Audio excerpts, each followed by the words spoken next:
So there's some fussy stuff here. We're just going to measure it and do our best. Okay, so one of the things that we want to think about here a little bit is that stairs generally are equal width. That means that this set of stairs going up to the landing is going to be the same as this set of stairs going up to the loft above. So as we do that, we need to think, oh, they have to be equal width. Well, there's a way of finding the center, and that'll give you equal on this side and equal on this side. So if you find the center of a place, then that will help you guide your drawing forward with these with divisions as needed. So as I'm looking at this part of the drawing right here, I'm going to have stairs on this side and stairs on this side. How do I get that?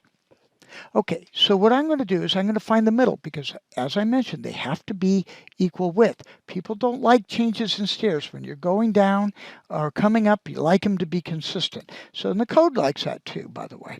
So we're going to use a very technical term. I call it the crisscross method. And that means using your using your triangle in whether it's a 30-60 or it's a 45, doesn't really matter. Go to the inside of the measured space. So I'm going right to this corner and I'm going to draw a diagonal line lightly. Keep everything very light. And I'm going to do the same thing down here. At this corner, I'm going to do the same thing.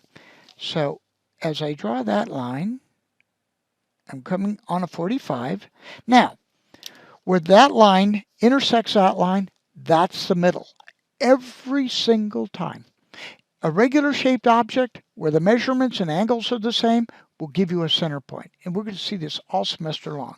So as you hear me use the term, use the crisscross method, find the inside corner or outside corner, really doesn't matter as long as you're consistent with both lines. Use your triangle, project a line down, project a line up, and you're going to find that creates a midpoint or a center position. And so with that, I'm going to draw a light line where that line intersects. Okay, so that line is the very middle of this space. Simple. Now, I can measure it, by the way. I think if I measured it, I'd find that it's, oops, got to use the right scale. We said that it was 6'1" inside, and indeed, or 6'2", and indeed, it pretty much hits it right on the spot. So, thinking about that, just think about some ways to make it go quicker for you. So, as we look at our plan again, there's a wall that divides one side of the stairs with the other side of the stairs. So, we're going to make, and that's an interior wall, so that means it's 4 inches thick. If I'm using the scale, I'm just going to go 2 inches on this side and 2 inches on the other side. Again, keeping it kind of loose at this point. I'm going to draw the line up, do the next line up, and that's pretty darn close. Okay, can make this a little fatter, a little wider, and that makes me feel better. Okay, now, so I have found that middle point. I didn't have to measure anything. It has to be in the middle. That's just the way stairs are. Okay, now, as you can always test it with the scale. You're welcome to do that. But just bear in mind, our goal here is to try to move quickly to block this thing out. And you can go back and test all these drawing elements just a bit later as you get them completed. All right, so now I have the stair here, but something's a little funny. So I'm going to have to do some thinking here. There's some other elements here, like the stairs themselves, the closet. So I'm going to have to start measuring things very specifically. So as I look at the closet, there's an offset from the door. And you can measure it from the door opening or from the dash line. Doesn't really matter as long as you're consistent. And so I'm going to measure it from the door opening. And I'm observing that it is about 1'8". So come back over here. From the door opening, go to 8 inches and then add in the 1 foot. And that's the outside of the closet. How thick is it? As the wall? 4 inches. It's an inside wall. So I mark that, and I put that in. All right, so that doesn't quite look right. We're going to come back to that in a minute, but I'm going to erase some of this stuff because it's just not exactly correct. I want to start matching up with this a bit. All right, how deep is that closet? As I measure it with the 1/8 inch scale, again, how deep is it? I'm measuring it. It looks very close to 2 foot, so we're going to use 2 foot there.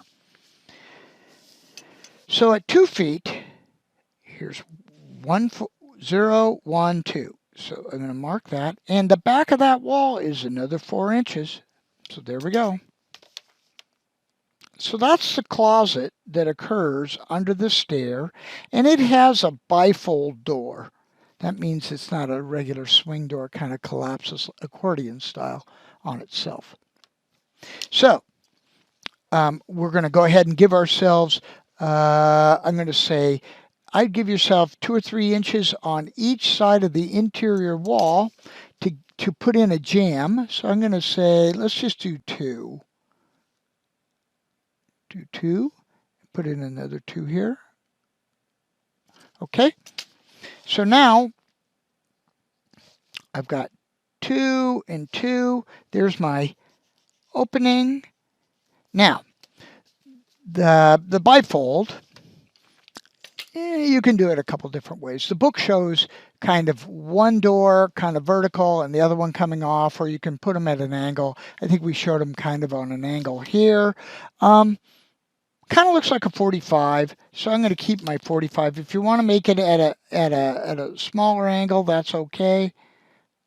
Like a 30, but just understand, if you look at doors, they're not that thick. They're like only about 2 inches. So you're not going to have, I'm sorry, they're not 2 inches. They're like 1.5 inches to 1 3/4 inches. So not a full 2 inches. So you want to be a little bit thoughtful about what that is. My suggestion is take it out about a foot or so, maybe a 1.5 feet, and bring it back. And that's good enough for what we're trying to accomplish here. Okay, so I brought it out at a 45 and then brought back in, and that shows kind of that accordion function. Okay, all right. Anything else going on in it? Nothing going on there. Oh, okay. There's another alignment thing that's happening. This back wall wants to line up with this edge of the fireplace. So I'm going to bring that back down so you can see that better. This back wall of the closet wants to line up with the edge of the fireplace. So I can take this line lightly, again, because I'm going to need to be thoughtful about it. I'm going to lightly project it across the stair, and that's going to give me this location for starting the fireplace, and we'll get to that in just a minute. That one's a little complicated, and we'll come back in just a minute. But what I'm observing as I do that is that this lines up with the first stair, which lines up, or actually it's the second. This lines up with the stair riser. These lines here are called stair risers. One riser, and then a tread between. These are some terms that we'll get more comfortable with as we proceed. But we're starting the stair out here. And so for exercise purposes, you could write this down. We're going to use a 7-11 rule. 7 inches high for the stair, 7 inches of height by 11 inches of tread space. That's called run. So rise is 7, run is 11. So each one of your stairs should be 11 inches 11 inches in length. Now, there's a little bit of a trick in that oftentimes stairs have a nosing, and that means that the stair, if you look at the one that may be at your home, if you have stairs, has a little bit of an overhang on the stair nosing, and it may extend out as much as an inch from the from the riser. So some things you may want to be observant of. But at this point, one of the things I did notice is that this lines up right here.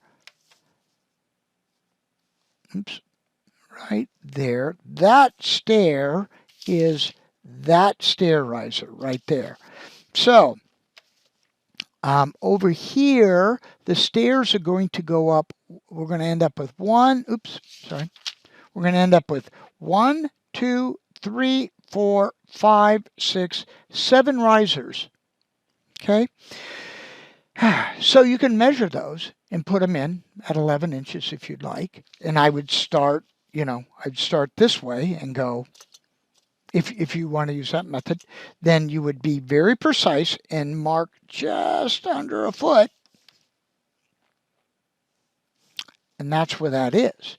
If you go each one, you may run into a little bit of distortion, but we're gonna do it just to hammer it out and see if we can get it done here.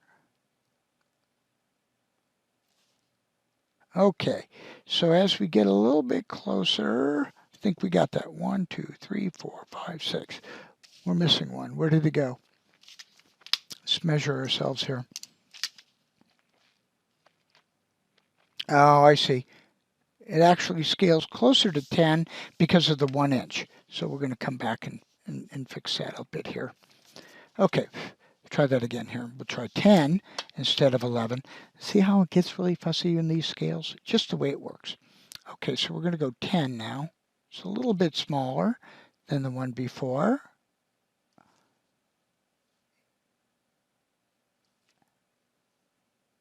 Now there's one other technique that we can use, and we call it the division method, and I'll show you that in just a sec. This is talked about in the book. See how we're looking here. Okay, so we've got 1, 2, 3, 4, 5, 6, 7. Okay, so according to this, that's where our stair is going to be. Okay, those are going to be marked that way. So another way to do this is to use it as a divider. I'm not going to, I'll wait and I'll show you that maybe in the second version of this video when we do the second floor piece, and that'll keep it from getting overly confusing. So I'm borrowing the first step. So we have this one identified, we have the next one, and then a partial. So I'm just using the same lines.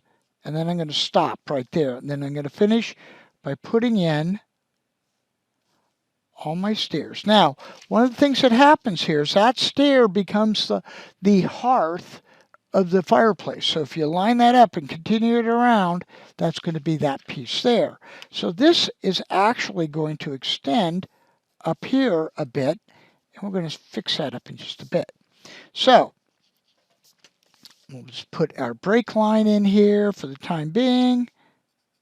Okay, so that's our block out so far. We're doing pretty good. I'm going to come back to the fireplace last because it's a little fussy. And we've got our stair. Now let's work on the kitchen a bit here. All right, so as I look at the kitchen, one of the things that we want to observe is that there are some modules that are common in the industry. So base cabinetry, typically, unless you're going to IKEA to get it, but most base cabinets in the US are 24 inches thick or deep. So if we measure on our scale here, we find indeed that it is 24 inches or 2 feet in depth from the interior wall to the outside face of the cabinet.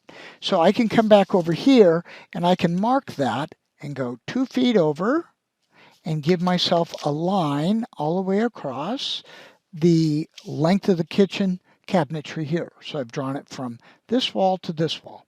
Okay, now we're going to find that this doesn't have a wing wall. So the cabinet has just an end piece, and we've seen that. You may have that in your own home, but this cabinetry end does have a wing wall here and at this end. So we need to be thoughtful of that.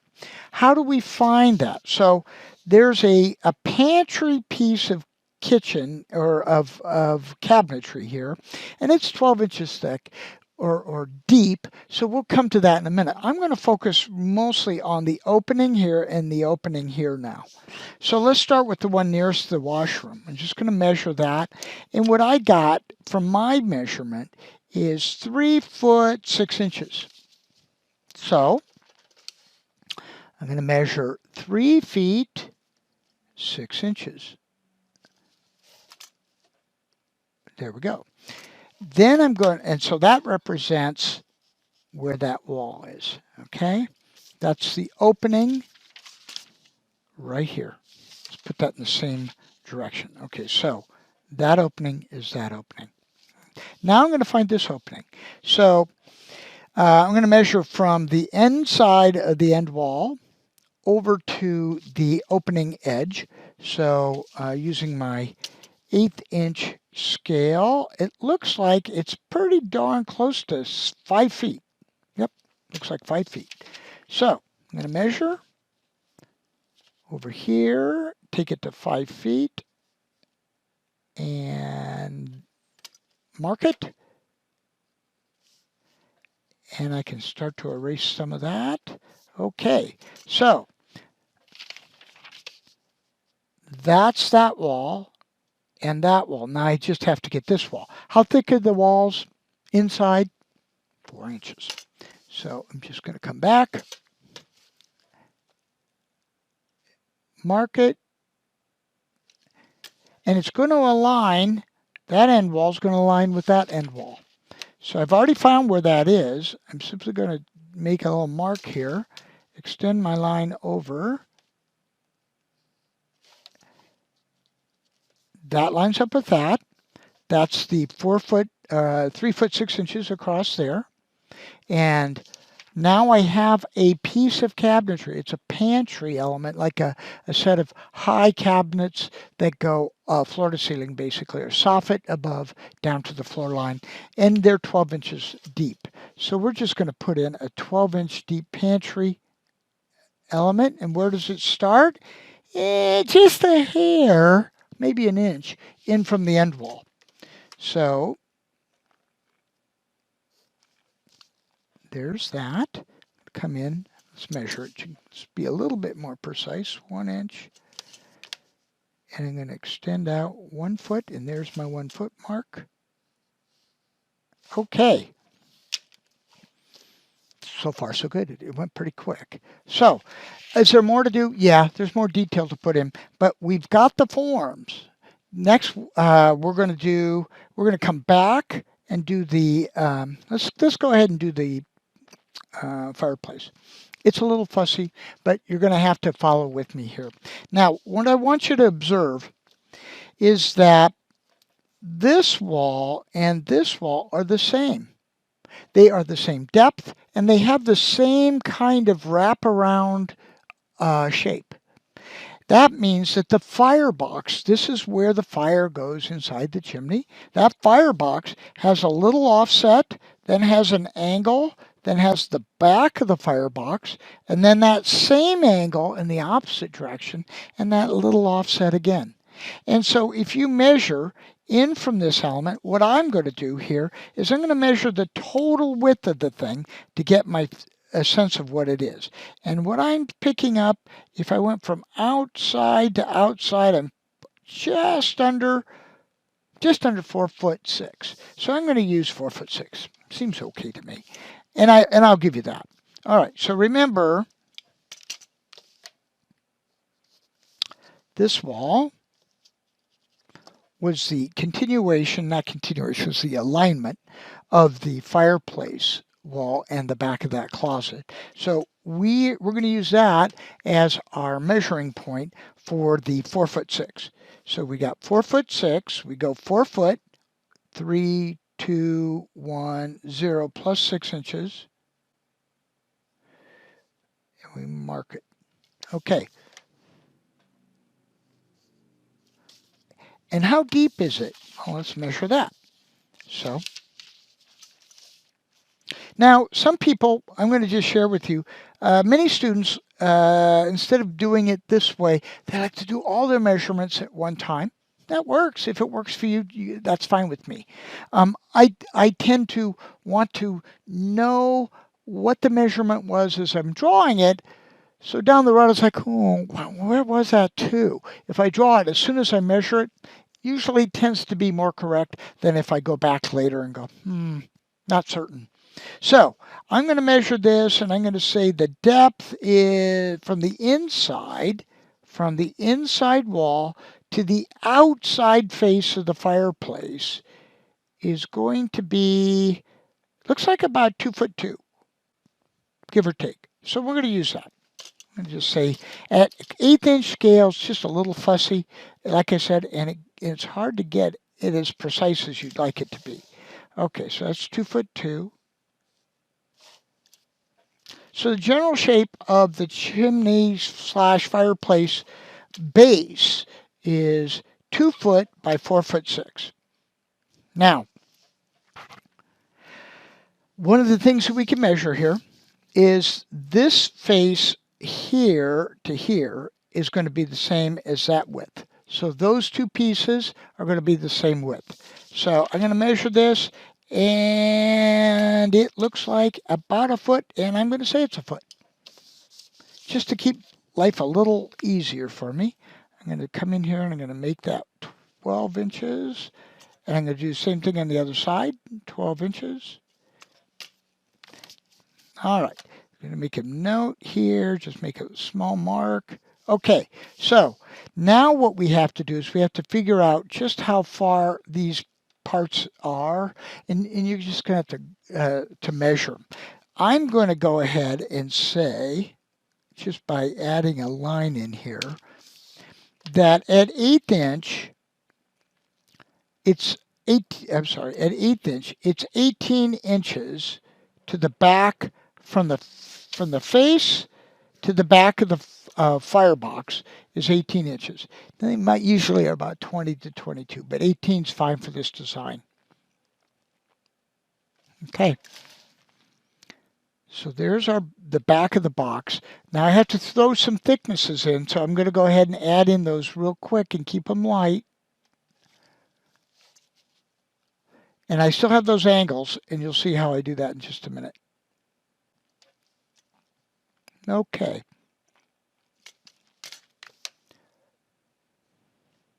Might as well do the side too. And do this side. Although I've already got it on that other side, I'll just go ahead and do that. Okay. There's that. There's that. There's that. And this one could be just a little plumper. Okay, good. All right, so still have to get the angle. So to do that, I'm going to do a little bit of, I'm going to look at this a little closer. At 1/8 inch scale, it's kind of hard because things are so small. Trust me, it's easier to go from large scale to down, but in this case, this is the assignment that we're working on. I have a back measurement of about 2 feet wide at the very back. All right, so how do we find that? Well, you really haven't placed it yet. Crisscross method. Come inside the corner, from this corner, shoot up, and from this corner, shoot up. So I'm going to just make a quick little line, and that's going to give me a center. If I tell you that the back of this thing is 24 inches wide, that's 2 feet. That means that this point right here is the middle of that back element. 1 foot on this side, 1 foot on this side, and we're good to go. So we'll go ahead and measure it because the total, what we decided here, again, that was 2 feet across the back side. So I go 1 foot, whoops, get the right side, and go 1 foot here, and do 1 foot here. Okay, so we have one other dimension to get, and then we'll be done. All right, so I'll go ahead and do this real quick as long as we're at it. Finish these little fussy points. Okay, so we have this outside, face, and then we're going to say that it comes down to just 4 inches inside this little flat spot right here. It's a little bit flat on that side and that side, so it's coming in straight. I'm just going to say it's 4. Looks pretty darn close. Looks like it wants to align kind of with the thickness of that. I'm just going to call it that. So I've identified it as 4. I'm now going to map it from the 4-inch to the 1 foot offset there. I'm going to do the same thing on this side. Make sure I get that nice and correct.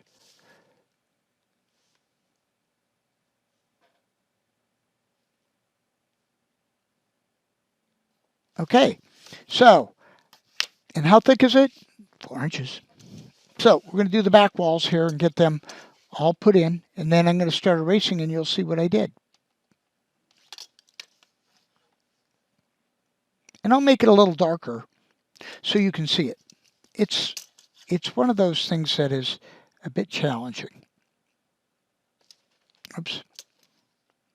I almost lost my place there. Okay. All right. Now, the good thing about the adjustable triangle is that I don't have to hold it in place like I did before. I can actually line it up and set the angle. That angle that we drew there, I can now just draw it very easily with the adjustable triangle by adjusting it and extending it down. I got to take that down just a bit further, down to the 4-inch. Okay, now it's a little fussy, but again, this is a rough out, so I can clean it all up later as I get closer into the final. All right, so I'm going to clean this up, and you'll see the lines that are left over, and I think it'll make a little bit more sense to you. Many students struggle with this piece. You just have to kind of break it down into smaller pieces and be consistent about the idea that it is symmetric on this side and symmetric on this side.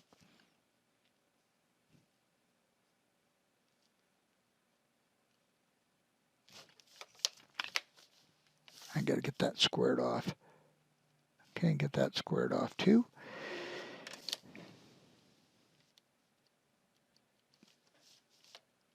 There we go.